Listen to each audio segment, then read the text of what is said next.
This is straight out of my Sony FX30. Pretty clean, right? But it looks digital.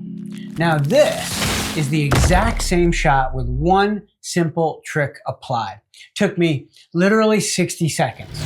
No expensive cinema camera, no $1,000 vintage lenses, just the Sony FX30 you probably already own and a $99 plugin.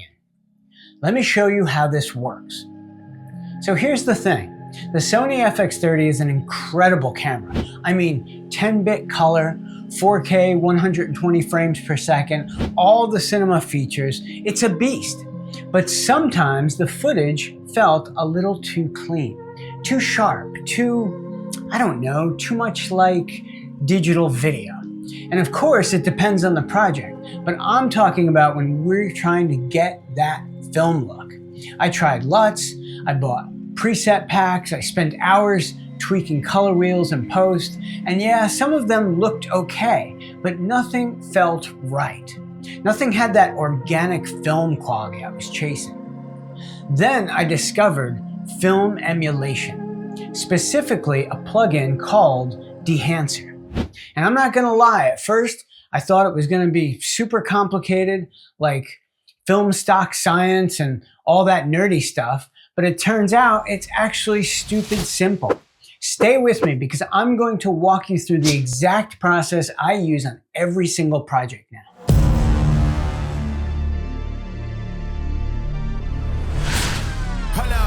Hey everybody, welcome to Post Street Studios. I help Sony FX30 users unlock their camera's full potential by sharing my experience as a filmmaker and testing real-world shooting scenarios.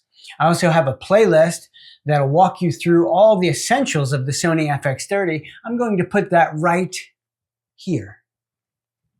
And as always, if you find value, please hit like, subscribe, share, and leave a comment. And if you like the cinematic film look that you see from Dehancer in this video, I've got a 10% off code for you linked in the description. All you have to do is remember Post Street, all caps, at checkout when you go through the link. And you can also try Dehancer for free online. There's a little button that you can press that will help you out if you don't know if you want to make the decision yet. You can check it out. Now, this video is not sponsored by Dehancer. I'm just sharing what I've learned while using their product and passing it on to you. And today, we are going to pull back the curtain on film emulation and how you can get that perfect film look that you want with your Sony FX30.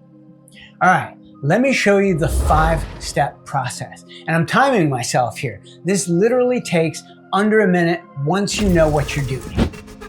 Step 1, import your FX30 footage. I'm shooting an S-Log. If you're unsure how to set that up, I've got a video linked below that covers my entire picture profile setup. Step 2, apply the Dehancer plugin to your clip. Just drop and drag, super easy. Step 3, choose your film stock. Now, there's a bunch of them to pick from, but if you're just starting out, go with the Kodak Vision 3 500T. It's kind of like the Swiss Army knife of film stock. It works very well for almost everything. Step 4, adjust your grain intensity. This is key. You don't want to go crazy here. I usually sit between 30 and 50%. That's kind of the sweet spot where it looks like film grain instead of digital noise. You can even go a little bit less than that. Step 5, add a touch of halation. I know it sounds like a complicated word, but it's pretty simple. I'll explain it fully in just a second. For now, just know that it really is a huge part of the film look. And you're done. That's it. 5 steps, under 60 seconds. Watch the transformation happen in real time.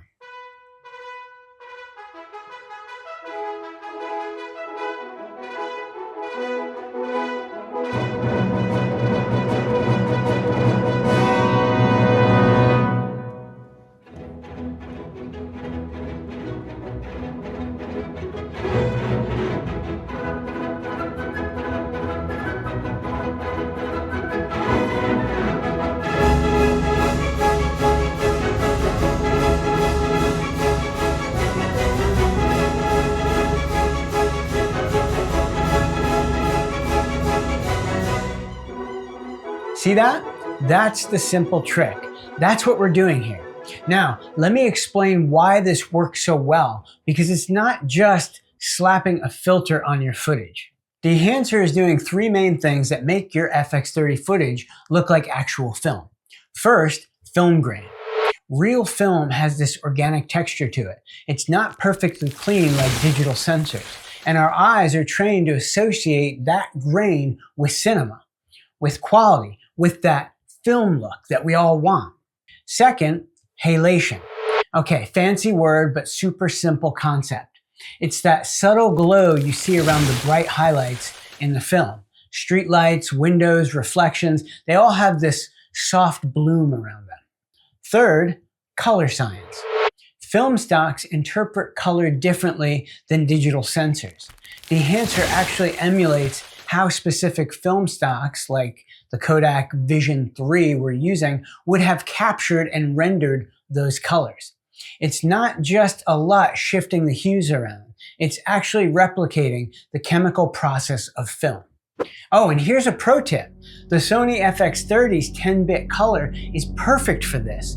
Dehancer has way more information to work with compared to 8-bit cameras. So you're actually getting better results than you would on cheaper cameras. All right, now let me save you from some of the mistakes that I made when I first started using this. Mistake number one, overgraining. When you first open Dehancer, it's really tempting to crank that grain slider all the way up. Don't do it.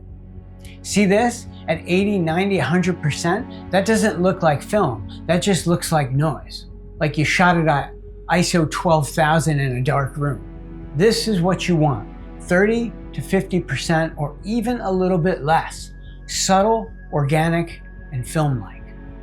Mistake number two, wrong film stock for your lighting. Film stocks are designed for specific lighting conditions. If you use a tungsten balanced stock in bright daylight, you're gonna get weird color casts. Blues that are too blue, skin tones that look sickly. Match your stock to the scene. Daylight stocks for outdoor, tungsten for indoor warm lighting. It makes a huge difference. Mistake number three, skipping your FX30 picture profile setup. This is a big one because Dehancer works best when you're feeding it properly exposed S-Log footage. If you're shooting in a standard picture profile or the exposure is all over the place, the plugin can't work its magic. Get your S-Log dialed in first and then apply Dehancer. That's the workflow. Mistake number four, not adjusting grain for your lens. Wide angle shots can handle more grain. Telephoto shots, we want to back it off a little bit. Otherwise, it can be muddy or a little bit distracting. These are just a few things to keep in mind while you're working. Okay, so the 5-step process I showed you, that's going to get you 90% of the way there. But if you want to take it to the next level, here's 2 quick adjustments that make a massive difference. First, add a subtle bloom.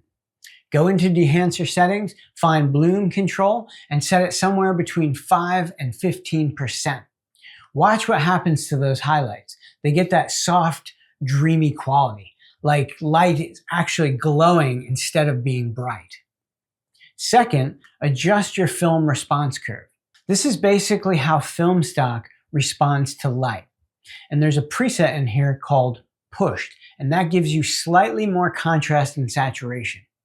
See that? Makes it punchier, gives it more dimension. Still natural, but with more pop. Here's a quick keyboard shortcut tip. Most editing software lets you toggle effects on and off. Learn that shortcut so you can A/B compare your footage instantly. I know in Premiere Pro, when you highlight the checkbox next to the effect and you hit the space bar, it'll actually turn it on and off so you can see the difference in the footage. It's the fastest way to make sure you're not overdoing it. Basic Dehancer looks great. With these 2 extra tweaks, this is where it goes from nice to, wait, what camera did you shoot that on? That's the workflow. That's how you get consistent, cinematic, film-like footage from your Sony FX30 every single time. All right, so here's what's next. If you want to see the wrong way to use Dehancer, like all of the mistakes that I made and the settings that don't work and the stuff that'll waste all of your time, that video is dropping next week, so make sure you're subscribed. Drop a comment below and let me know what type of footage you'd like to see me transform with this technique. And don't forget, if you want to try Dehancer for yourself, there's a link in the description, 10% off coupon, so you can test out the whole workflow and see if it works for you and your style. Thanks for watching, and I'll see you in the next one.